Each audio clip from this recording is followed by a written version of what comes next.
Think about how you treat my brother, she said. My name's Stuart. I'm 37 years old and I work as a supervisor at Thornbrae Systems in Columbus, Ohio. That night, lying on my own couch with my clothes dumped beside me like garbage, I did exactly what my wife Carmen asked.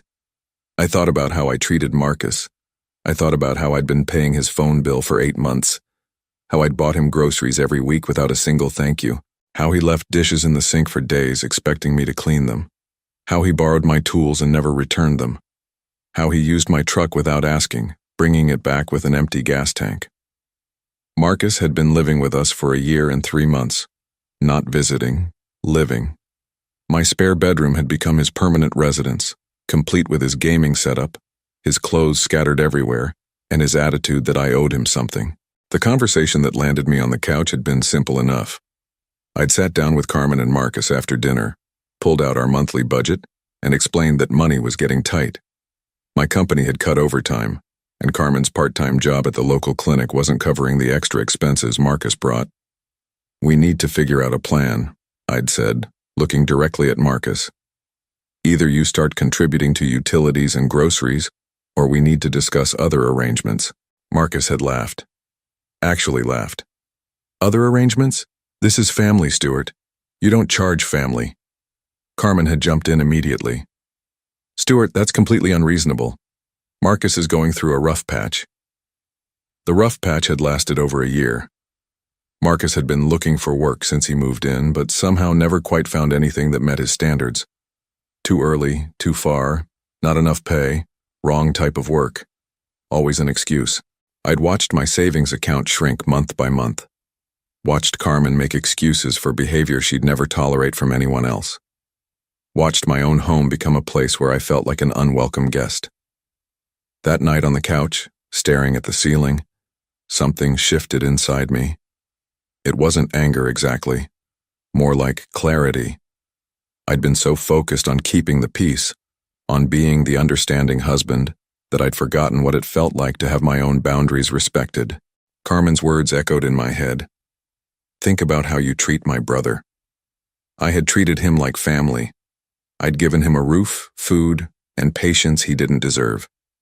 And somehow, that made me the villain in this story.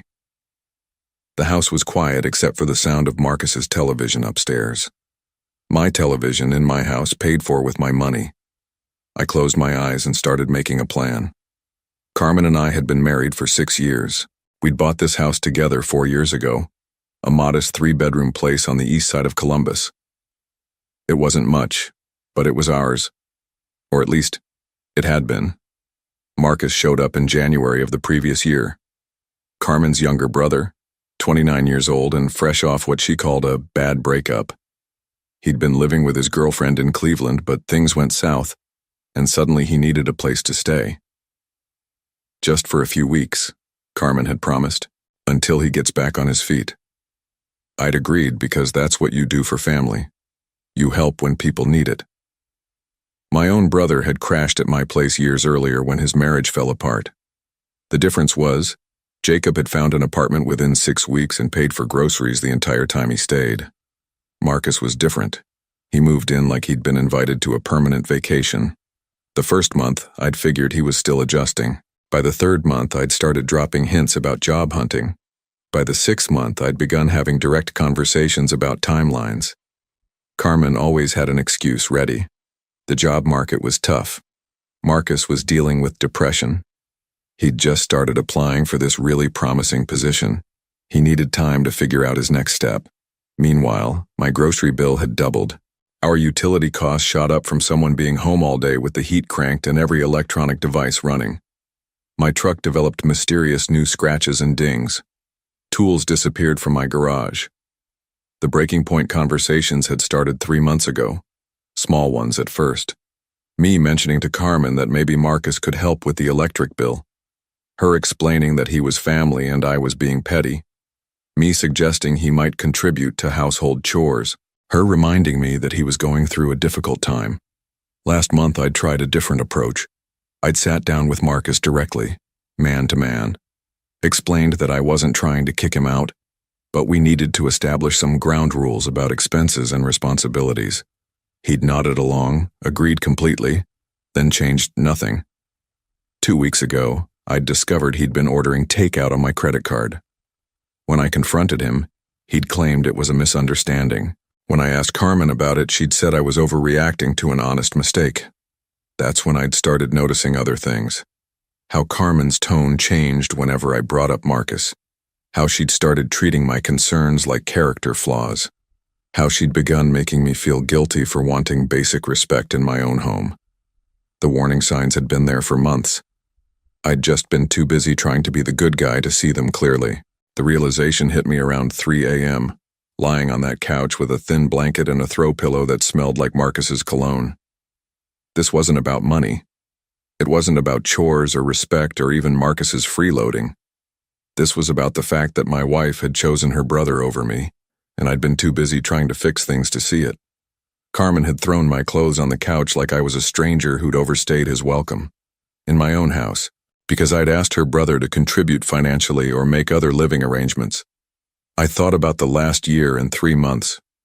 Really thought about it. Every conversation where Carmen had dismissed my concerns. Every time she'd made me feel selfish for wanting my own space back. Every instance where she'd treated Marcus's comfort as more important than our marriage. The pattern was clear once I stopped making excuses for it. Carmen had made her choice long ago. She'd just never bothered to tell me. I sat up on the couch and looked around the living room, my furniture, my television, my house. But somehow, I was the one sleeping on the couch because I'd suggested that a grown man should pay his own way. The anger came slowly, like a tide rolling in. Not the explosive kind that makes you slam doors and yell, the quiet kind that burns steady and changes everything. I walked into the kitchen and made coffee at 3:30 a.m., sat at the table where I'd tried to have that reasonable conversation about the budget just hours earlier. The table where Marcus had laughed at the idea of contributing to his own living expenses. That's when I understood what needed to happen. I wasn't going to fight about this anymore. I wasn't going to have another conversation about fairness or respect or boundaries. I wasn't going to try to convince Carmen that her husband's feelings mattered as much as her brother's convenience. I was done. The decision settled into my chest like something that had always been there, waiting for me to notice it. I wasn't angry at Carmen anymore. I wasn't frustrated with Marcus. I was just finished with a situation that had no solution as long as I was the only one trying to solve it. I finished my coffee and went back to the couch, but I didn't try to sleep. Instead, I started making a mental list of everything I needed to do. First, I'd call my boss and take a personal day. Then I'd start looking for an apartment. Something small, something mine. Somewhere I could drink coffee at my own kitchen table without feeling like an intruder. The sun was coming up when I finally closed my eyes. For the first time in months, I felt like I could breathe. Carmen found me drinking coffee in the kitchen the next morning. She was already dressed for work, moving around like nothing had happened. Like she hadn't banished her husband to the couch the night before. "You left the coffee maker on all night," she said, not looking at me. "I made fresh coffee at 3:30. She paused, finally meeting my eyes. "Stuart, about last night. I've been thinking about what you said, about how I treat Marcus." Her expression softened. She probably thought I was going to apologize. "Good, because he's family, and family doesn't..." "I'm taking a personal day today. We need to have a real conversation about this situation." The softness disappeared. What kind of conversation? The kind where we figure out if this marriage is still working for both of us. Carmen set down her coffee mug hard enough to splash liquid onto the counter. "Are you seriously threatening divorce because I defended my brother?" "I'm not threatening anything. I'm trying to understand why asking a grown man to contribute to his own living expenses makes me the villain in this house. Because you knew he was going through a rough time when he moved in. You agreed to help him." "For a few weeks, it's been over a year, Carmen. He's not even looking for work anymore." She turned away from me, grabbing paper towels to clean up the spilled coffee. "He's been applying to places. The job market is terrible right now." "When was the last time he went on an interview?" Silence. "When was the last time he even filled out an application?" More silence. Carmen, he ordered $200 worth of food on my credit card last month. When I asked him about it, he said it was a mistake. When I asked you, you said I was overreacting. It was a mistake. He's been using my truck without permission for months. Yesterday I found out he borrowed $500 from your cousin Danny and never paid it back. How is any of this my fault for bringing it up? Carmen finished cleaning the counter and turned back to me. Her face had that set expression I'd learned to recognize, the one that meant she'd already made up her mind and wasn't interested in hearing alternatives. Marcus is going through the worst time of his life. His girlfriend left him, he lost his apartment, he's struggling with depression, and instead of supporting him like family should, you're nickeling and diming him over groceries and utilities. I'm not nickeling and diming anyone. I'm asking for basic respect and responsibility. From someone who's barely holding it together. Carmen, he's not barely holding it together. He's playing video games 12 hours a day and ordering takeout on my credit card. That's not depression. That's taking advantage. Her voice went cold. So what are you saying? That we should kick him out? Put him on the street? I'm saying we should treat him like an adult who's capable of taking care of himself, with a timeline and expectations. You want me to choose between you and my brother? The words hung in the air between us. She'd said it like an accusation, but she was right. That's exactly what I wanted, because that's exactly what the situation had become. Yeah, I said quietly. I guess I do. Carmen stared at me for a long moment. Then she picked up her purse and headed for the door. I'm going to work. When I get home tonight, I expect you to have figured out how to be more supportive of my family. The door closed behind her with a sharp click. I sat there in the empty kitchen, listening to the sound of her car pulling out of the driveway. Then I heard Marcus's alarm clock going off upstairs, followed by the sound of him hitting snooze. For the third time. I spent the morning going through our financial records, bank statements, credit card bills, utility payments. I'd been tracking the numbers in my head for months, but seeing them laid out on paper made the situation crystal clear. Our monthly expenses had increased by 63% since Marcus moved in. Not just from an extra person in the house, but from someone who consumed resources like he was trying to set a record. The electric bill alone had doubled. Our grocery costs had gone from $200 a month to over $400. But the real discovery came when I started digging deeper into our joint account activity. 3 months ago, Carmen had withdrawn $800 in cash. When I'd asked about it at the time, she'd said it was for a coworker's baby shower gift and some other expenses she couldn't remember. I'd accepted the explanation because $800 wasn't going to break us, and I trusted my wife. 2 months ago, another $600. This time she'd said it was for car repairs that the shop had wanted in cash for some reason. Last month, $500. She'd mentioned something about helping a friend, but she'd been vague about the details. I pulled up our online banking and went back further. The pattern was there, going back almost to when Marcus first moved in. Small withdrawals here and there, always with reasonable explanations, always in amounts that wouldn't trigger a big conversation. Marcus wasn't just not contributing to the household. Carmen had been giving him money. Our money. Money she'd been taking from our joint account and handing over to her brother without telling me. I sat back in my desk chair and stared at the computer screen. The betrayal wasn't just about choosing Marcus over me. It was about lying to me while she did it. I thought about all the conversations we'd had about money being tight, how I'd been picking up extra shifts when I could find them, how I'd been putting off replacing my work boots because we needed to watch our spending, how I'd been feeling guilty about every small purchase while Carmen was secretly funding her brother's lifestyle. The phone rang. Carmen's name on the caller ID. I've been thinking about this morning, she said when I answered. I think we both said things we didn't mean. Did we? Stuart, I know this situation isn't ideal, but Marcus really is struggling and he's family. I need you to understand that. How much money have you given him? Silence. Carmen, how much money have you given Marcus from our joint account? I don't know what you're talking about. I'm looking at our bank statements right now. Cash withdrawals going back over a year. Always with explanations that didn't quite add up. More silence. Jesus Christ, Carmen, how much? It's not what you think. How much? Her voice was barely a whisper. Maybe 3,000. Over the whole time he's been here. $3,000.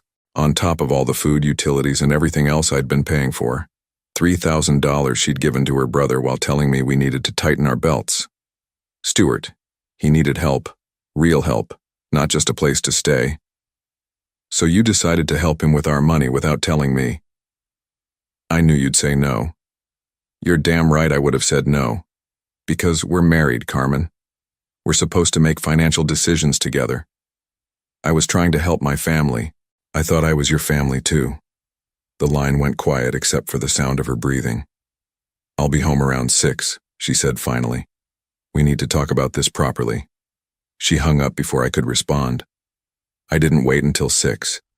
After Carmen hung up, I called 3 apartment complexes on the north side of Columbus.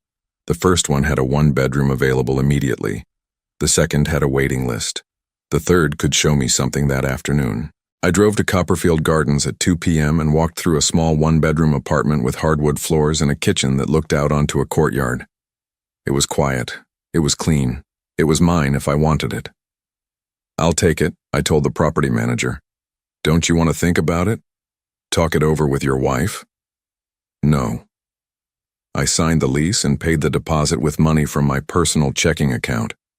The account Carmen didn't have access to. The one I'd been putting a small amount into each month since we'd gotten married, thinking of it as emergency money. This qualified as an emergency. By 4 p.m. I was back home loading my truck. Not everything. Just the essentials. Clothes, my tools, my laptop, a few pieces of furniture that had been mine before the marriage. I worked methodically, like I was completing a project at work. Marcus wandered downstairs around 4:30, probably looking for something to eat. Moving furniture around, he asked, watching me carry a dresser past the living room. Something like that. Need help? The offer was so absurd I almost laughed. Marcus volunteering to help with physical labor. No thanks. He shrugged and went into the kitchen. I heard the refrigerator open and close, then the sound of the microwave starting up. I made 3 trips to the apartment, bringing over the basics. On the 3rd trip, I stopped at an office supply store and bought a small package of note cards. I wrote a simple message on one of them. Carmen, I'm done being treated like an intruder in my own home. I'm done having my concerns dismissed and my boundaries ignored. I'm done being lied to about money. You made your choice. Now I'm making mine. Don't contact me until you're ready to have an honest conversation about what happened here. Stuart, I left the note on the kitchen counter, propped against the coffee maker, right where she'd see it when she got home. Then I walked through the house one more time. Not out of sentiment, but to make sure I hadn't forgotten anything important. The place already felt different, like a hotel I'd checked out of but hadn't quite left yet. I was loading the last box into my truck when my neighbor Teresa came over. She was an older woman, maybe 70, who'd lived next door since before Carmen and I had bought the house. Everything okay, Stuart? Just making some changes. She looked at the truck, then back at me. Teresa wasn't stupid. She'd probably heard some of the arguments over the past few months. You know where to find me if you need anything, she said. Thanks, Teresa. Take care of yourself. I drove to the apartment and unloaded everything in one trip. It didn't take long. Amazing how little you actually need when you strip away all the complications. By 6:30 p.m., I was sitting in my new kitchen with a beer and a sandwich, looking out at the courtyard. No television upstairs, no dishes in the sink that weren't mine, no one borrowing my things or spending my money or making me feel guilty for wanting basic respect. My phone had been buzzing for the past hour. Text messages from Carmen. I turned it off without reading them. For the first time in over a year, I was home. 3 days later, Carmen showed up at my apartment. I opened the door to find her standing in the hallway with red eyes and a desperate expression. She'd been crying, probably for hours. Stuart, please, we need to talk. We can talk, right here. Can I come in? No. She took a shaky breath. Marcus is gone. Good for Marcus. You don't understand. He left yesterday, packed his stuff and disappeared. No note, no explanation, just gone. I leaned against the doorframe and waited for her to continue. I can't afford the house payments without your income. I called the mortgage company, and they said I have 30 days to bring the payment current or they'll start foreclosure proceedings. That's unfortunate. Stuart, I know I messed up. I know I should have told you about the money, but we can fix this. We can work through it. How much money did you give him, Carmen? The real number. Her voice cracked. About $5,000. Total. $5,000. Not $3,000 like she'd admitted on the phone. $5,000 of our money, handed over to her brother while she told me we needed to cut back on expenses. He took it all when he left, she continued. Everything I'd given him, plus he emptied my jewelry box. My grandmother's ring, the necklace you gave me for our anniversary. Everything. The irony was perfect. Marcus had finally shown Carmen exactly who he was, but only after she'd destroyed her marriage to protect him. I'm sorry that happened to you. Stuart, please. I'll do anything. I'll go to counseling. I'll make it up to you. Just come home. I am home. You know what I mean. I looked at this woman I'd been married to for 6 years. She was asking me to fix a problem she'd created by lying to me and choosing her brother over our marriage. She wanted me to come back and rescue her from the consequences of her own decisions. No. What do you mean, no? I mean no, Carmen. I'm not coming back. I'm not fixing this. You made your choice when you threw my clothes on the couch for asking your brother to be a responsible adult. You made your choice when you started lying to me about money. And Marcus made his choice when he stole from you and disappeared. But I love you. If you loved me, you wouldn't have treated me like the problem for over a year. She started crying harder. Please don't do this. Please don't leave me. I already left. 3 days ago. 6 months later, I ran into Carmen's cousin Danny at a hardware store in Reynoldsburg. Hey Stuart, how have you been? Good, Danny, you? Can't complain. He paused, clearly debating whether to bring up the obvious topic. I heard about you and Carmen. Yeah, for what it's worth, I never understood why she put up with Marcus's garbage for so long. Guy was a professional mooch. You hear from him lately? Danny shook his head. Not since he disappeared. Carmen asked around, trying to find him. Turns out he'd been borrowing money from half the family and never paying anyone back.